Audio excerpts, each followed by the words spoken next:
মাদানী মানে হলো নাগরিক।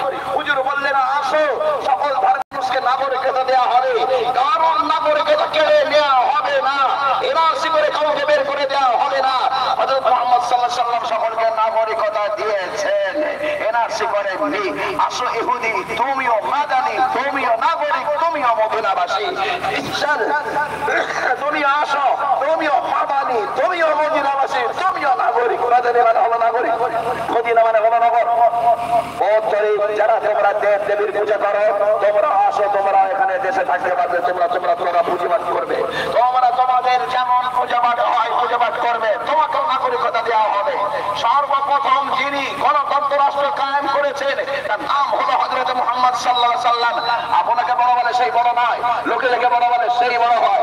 এনসাইক্লোপিডিয়া ব্রিটানিকা সেখানে লিখে দেওয়া আছে ইউরোপের ইতিহাস সারা পৃথিবীতে বলানো হয়। চার্টার অফ দ্য মদিনা ওখানে উল্লেখ করে দেওয়া হয়েছে, চার্টার অফ দ্য মদিনার ভিতরে বলে দেওয়া হয়েছে সারা পৃথিবীতে সর্বপ্রথম গণতন্ত্র রাষ্ট্র যিনি কায়েম করেছেন তিনি হলেন হযরত মুহাম্মদ মুস্তাফা সাল্লাল্লাহু আলাইহি সাল্লাম। বলুন সুবহানাল্লাহ। আপনাকে বড় বলে সেই বড় নয়, লোকে যাকে বড় বলে সেই বড় হয়।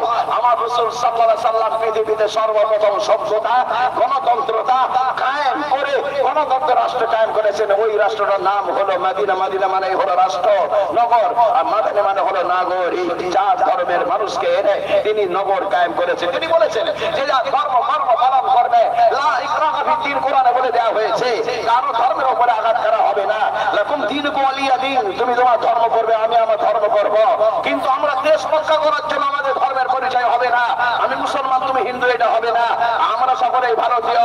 আমাদের ভারতের উপর আক্রমণ করলে আমাদের নারী শিশু বৃদ্ধকে বাঁচানোর জন্য আমরা তখন রুখে দাঁড়াবো, আমাদের পরিচয় হবে আমরা ভারতীয়, আমরা দেশবাসী, এই পরিচয় হবে। মক্কার লোকেরা যখন হামলা করে দিল, ইহুদি কেটে পড়লো, খ্রিস্টানরা কেটে পড়লো, কন্ট্রাডিকশনে গেল, মুসলমান একা রয়ে গেল। মুসলমান তখন মাত্র 313, এটাই বিখ্যাত। 315, 317, 319 রেয়াত আছে, কিন্তু বিখ্যাত হলো 313। তাও আবার 17ই রমজান, বদরের